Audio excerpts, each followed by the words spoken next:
Welcome back, wrestling fans. Today, we're diving into one of the most fascinating stories in professional wrestling history, the rise and fall of World Championship Wrestling, better known as WCW. From its meteoric rise to its dramatic fall, WCW's journey is a tale of innovation, competition, and, ultimately, downfall. So, let's get started. The early days. Our story begins in the early 1980s when World Championship Wrestling, WCW, was a regional promotion under the banner of Jim Crockett Promotions.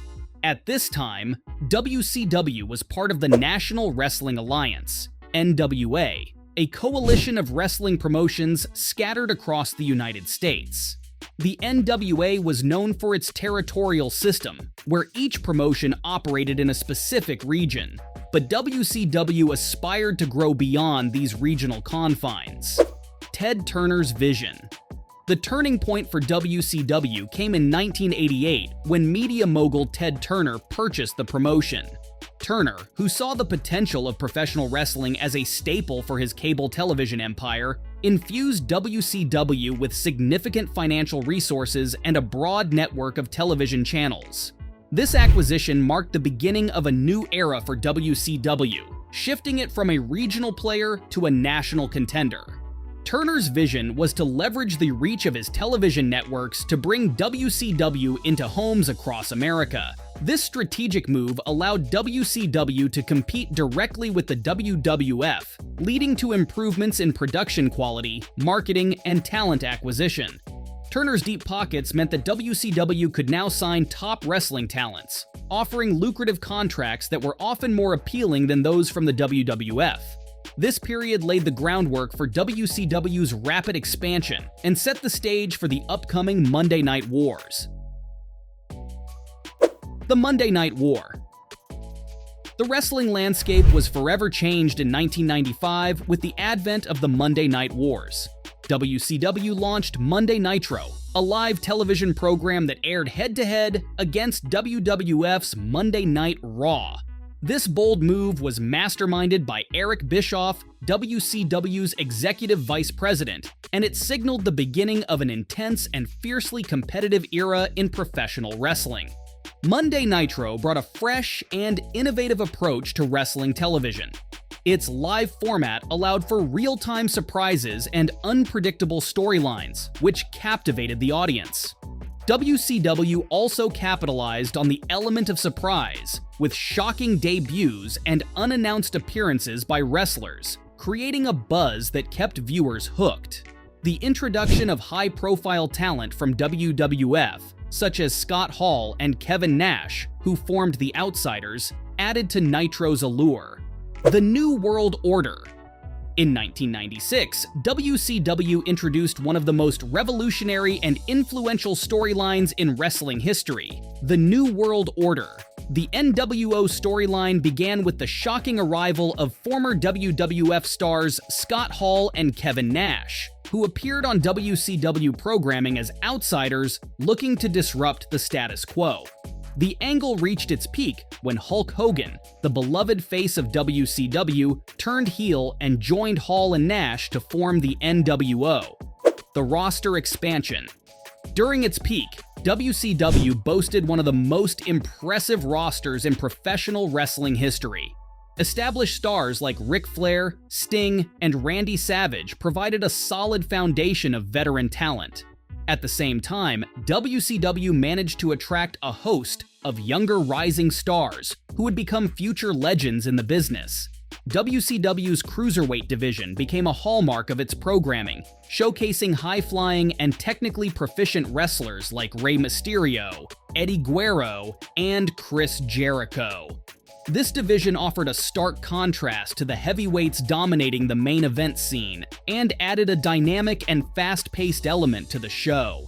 The diversity of the roster allowed WCW to cater to a wide range of wrestling fans, from those who loved the traditional, larger-than-life characters to those who preferred technical and high-flying action.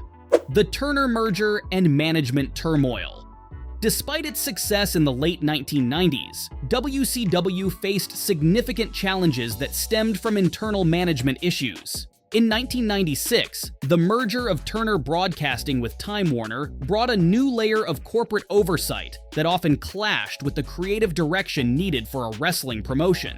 This merger introduced a corporate culture that was not always conducive to the high-stakes, fast-paced world of professional wrestling. Eric Bischoff, the executive vice president of WCW, struggled to navigate the new corporate landscape. He faced constant battles with executives over budget cuts and creative decisions.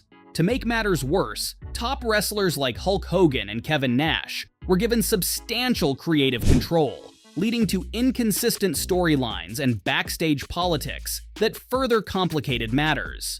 Frequent changes in leadership only added to the turmoil. As the company tried to find its footing amidst corporate reshuffles and internal strife, the product began to suffer. Fans noticed the inconsistencies and began to lose interest, marking the beginning of WCW's decline. The downfall begins. By the late 1990s, the creative and managerial missteps within WCW began to take a toll. The over-reliance on the NWO storyline led to fatigue among fans, as it became repetitive and lost its initial spark. Additionally, frequent heel and face turns, as well as the misuse of promising young talent, further alienated the audience. While WCW struggled with its creative direction, WWE, under the leadership of Vince McMahon, capitalized on WCW's weaknesses. WWE crafted compelling storylines and developed new stars like Stone Cold Steve Austin, The Rock, and Triple H. This fresh and engaging content allowed WWE to regain its dominance in the ratings war. WCW's flagship show, Nitro, which had once been unbeatable, began losing to WWE's Raw on a consistent basis, signaling a shift in the wrestling landscape. The final years. In a desperate attempt to turn things around, WCW hired Vince Russo, a former WWE writer known for his controversial and edgy storylines, in 1999. Russo's tenure, however, was marked by chaotic and often confusing storylines that further alienated the core fanbase. His booking decisions were criticized for being too erratic and lacking coherence. Financial troubles also mounted. WCW was hemorrhaging money, with millions of dollars in losses each year. The high salaries of top stars, combined with declining ticket sales and pay-per-view buys, created a financial crisis. Time Warner executives, now overseeing WCW after the Turner merger, grew increasingly frustrated with the company's performance and the negative impact on their bottom line. And there you have it, the rise and fall of WCW. It's a story filled with highs and lows, triumphs and tribulations, but one that has left an indelible mark on the world of professional wrestling. If you enjoyed this video, make sure to like, comment, and subscribe for more wrestling history and analysis. Until next time, keep enjoying the action in the squared circle.